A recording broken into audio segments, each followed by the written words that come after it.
बड़ी खबर इस वक्त की, मोदी सरकार ने एक बड़ा फैसला किया है और कैबिनेट मंत्रियों की 3 कमेटियों का गठन किया गया है। 3 अहम अलग अलग मसलों के लिए कमेटी का गठन किया गया है। एक कमेटी जो खासतौर पर सुरक्षा के मद्देनजर बनाई गई है। प्रधानमंत्री नरेंद्र मोदी की अध्यक्षता में इस कमेटी का गठन किया गया है और इसमें कई वरिष्ठ मंत्री भी शामिल हैं, जिस पर अलग अलग तरीके से अब आगे कार्रवाई बढ़ाई जाएगी।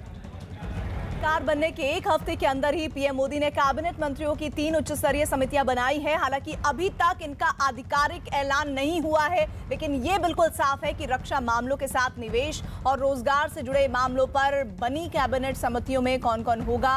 कैबिनेट कमेटी ऑन सिक्योरिटी यानी सीसीएस में पीएम मोदी के अलावा गृह मंत्री अमित शाह, रक्षा मंत्री राजनाथ सिंह, वित्त मंत्री निर्मला सीतारमण और विदेश मंत्री एस जयशंकर शामिल होंगे। प्रधानमंत्री ने निवेश और विकास के कामों में तेजी लाने के लिए कैबिनेट की एक कमेटी बनाई है। इस 5 सदस्यीय कमेटी में पीएम के साथ गृह मंत्री अमित शाह, परिवहन मंत्री नितिन गडकरी, वित्त मंत्री निर्मला सीतारमण और वाणिज्य मंत्री पीयूष गोयल भी शामिल हैं। पीएम ने रोजगार बढ़ाने के लिए भी रोजगार और कौशल विकास पर 10 मंत्रियों की एक कैबिनेट कमेटी भी बनाई है। अमिताभ सिन्हा हमारे साथ जुड़ रहे हैं। अमिताभ, 100 दिन का एजेंडा तैयार हो रहा है, लगातार इसकी जानकारी मिल रही है और ये जो जानकारी आ रही है ये उसी का एक एक्सटेंशन हम समझ सकते हैं।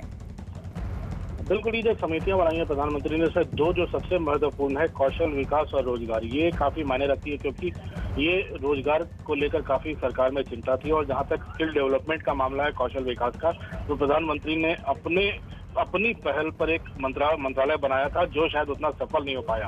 और प्रधानमंत्री नहीं चाहते हैं कि इस बार कौशल विकास और उस रोजगार को उससे जोड़कर कोई भी काम रुक नहीं पाए, इसलिए 10 सदस्यीय समिति बनाई है जिसमें वो खुद इसकी अध्यक्षता करेंगे। अमित शाह उसमें मौजूद है, वित्त मंत्री निर्मला सीतारमण है, उसके साथ तमाम मंत्री, श्रम मंत्री से लेकर कौशल विकास मंत्री इस समिति के सदस्य हैं। जहां तक मैं आपको बता दूं, कैबिनेट कमेटी ऑन सिक्योरिटी की बात है, इसकी संरचना मूलतः यही होती है, गृह मंत्री, रक्षा मंत्री, वित्त मंत्री और विदेश मंत्री, जिसके अध्यक्ष पीएम होते हैं। तो उसमें कोई आश्चर्य की बात नहीं है, जो इन चारों पदों पर हैं वो चारों इसके सदस्य रहेंगे और पीएम के साथ चर्चा करेंगे। जहां तक इन्वेस्टमेंट की बात है, कई बार आरोप भी लग रहे थे, चुनाव के दौरान भी लगे कि इन्वेस्टमेंट नहीं आया है सरकार में, ग्रोथ रेट, जीडीपी की ग्रोथ काफी कम रही है, उसके लिए उसको भी देखने के लिए एक कमेटी बना दी गई है।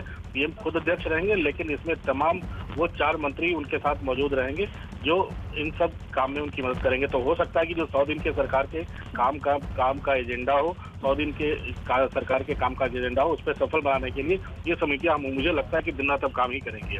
पिछले दिनों एक आंकड़ा भी सामने आया था बेरोजगारी को लेकर अमिताभ सिन्हा, और चूंकि बीजेपी सरकार को दोबारा प्रचंड मैंडेट मिला है, ऐसे में उम्मीद ये की जा रही है लोगों के द्वारा कि तमाम तरह की जो दिक्कतें पिछले 5 सालों में दूर करने की कोशिश हुई है, उसको अब बेहतर स्थिति में लाने की कवायद के तहत ये कमेटियों का गठन अहम है।